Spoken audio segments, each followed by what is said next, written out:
17வது தமிழக சட்டமன்ற தேர்தலுடைய தேதியை வந்து இப்ப இந்திய தேர்தல் ஆணையம் ரீசெண்டா அனௌன்ஸ் பண்ணியிருந்தாங்க. ஏப்ரல் 23ஆம் தேதி தேர்தல் அப்படின்னும் மே 4ஆம் தேதி ரிசல்ட் கவுண்டிங் அப்படிங்கிற மாதிரி அனௌன்ஸ் பண்ணியிருந்தாங்க. தமிழ்நாடு உட்பட 5 மாநிலங்களுக்கு வந்து இதே மாதிரி தேர்தல் நடக்குது. கேரளா, புதுச்சேரி, மேற்கு வங்காளம் அப்படின்னு சொல்லி 5 இடங்கள்ல இதே ஏப்ரல் மாசம் தேர்தல் நடக்குது. தமிழகத்தை சேர்ந்த மாநில கட்சிகள் வந்து அவங்களோட ஆளுமையை வந்து தக்க வச்சுக்கிறதுக்காகவும் புதுசாக ஆளுமையை பிடிக்கிறதுக்காகவும் அவங்களோட வியூங்களை வகுத்துக்கிட்டு இருக்காங்க. கூட்டணி பங்கீடு, அவங்களோட தேர்தல் பரப்புரைகள் என்ன, அவங்களோட தேர்தல் வாக்குறுதிகள் என்னன்னு சொல்லி எல்லாமே அவங்களோட வேலைகளை பார்த்துட்டு இருக்காங்க.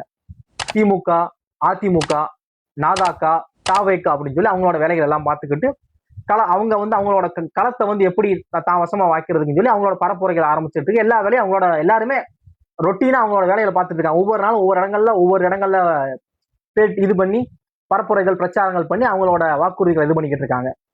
இந்த டைம்ல பாத்தீங்கன்னா தேர்தல் அதிகாரிகளுமே பணம் எந்த இடத்துலையும் பட்டுவாடா ஆயிடக்கூடாது, பணமா மட்டும் இல்லாம பொருளா கூட ஏதாவது பொருள் கொடுக்குறாங்க அப்படின்னு சொல்லி ரீசெண்டா கூட ஒரு இடத்துல தையல் மிஷினை பிடிச்சாங்க, இந்த பக்கெட் வாடி எல்லாம் கொடுக்குறாங்கன்னு சொல்லி அதை ஸ்டாப் பண்ணாங்கன்னு சொல்லி நிறைய விஷயங்கள் பண்ணிட்டு இருக்காங்களே. செக் பண்றதுமே பாத்தீங்க அப்படின்னா சீமான் அவர்களோட வண்டியை செக் பண்ணாங்க, உதயநிதி ஸ்டாலினோட வண்டியை செக் பண்ணாங்க, அப்புறம் புதுச்சேரி முதல்வருடைய வண்டியை செக் பண்ணி எல்லாமே செக் பண்ணி எல்லாம் பண்ணிட்டு இருக்காங்களே. அது மாதிரி இந்த மாதிரி பணம் இது கொடுக்குறாங்க, உங்க சைடு வந்து பணம் கொடுக்குறாங்க அப்படின்னா அதை வாங்கக்கூடாதா ப்ரோ அப்படின்னா அதெல்லாம் கிடையாது. தாராளமா வாங்கிருங்க. ஒரு 250 கொடுக்குறேன், 350 கேளுங்க, 350 கொடுக்குறேன், 500 கேளுங்க. இந்த மாதிரி எங்க வீடு எத்தனை ஓட்டு இருக்கு, நாங்க எல்லாம் போட்டுருவோம், இது போக எங்க ஊர்ல இருக்கவங்க ஃபோன் ஓட்டு போட சொல்றேன்னு சொல்லி எக்ஸ்ட்ரா கேளுங்க. ஏன்னா இந்த மாதிரி நமக்கு கொடுக்குற காசு வந்து நம்ம காசு தான், கொஞ்சம் கூட இது பண்ணாம எக்ஸ்ட்ரா கூட கேளுங்க, தப்பே கிடையாது.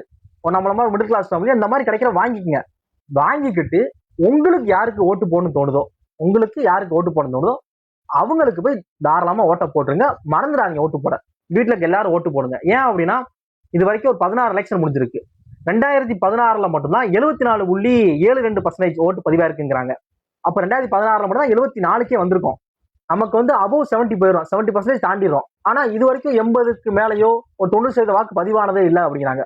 அது இந்த வட்டம் மாறணும் அப்படிங்கறதான் என்னோட நோக்கமே. 80%க்கு மேல ஓட்டு எப்படியாவது போயிடும். எல்லாருமே ஓட்டு போட்டுருங்க. நிறைய பேர்லாம் அரசியல் பயங்கரமா பேசுவாங்க, ஆனா ஒரு நாள் தான் லீவ் கொடுக்குறாங்க ஆஃபீஸ்ல அப்படின்னு ஓட்டு போட வர மாட்டாங்க. எப்படியாவது முடிஞ்சாலும் ஓட்டு போடுறதுக்கான வேலையை ஓட்டு போட்டுருங்க. வந்து கொடுக்குற காசை வாங்கிக்கிங்க.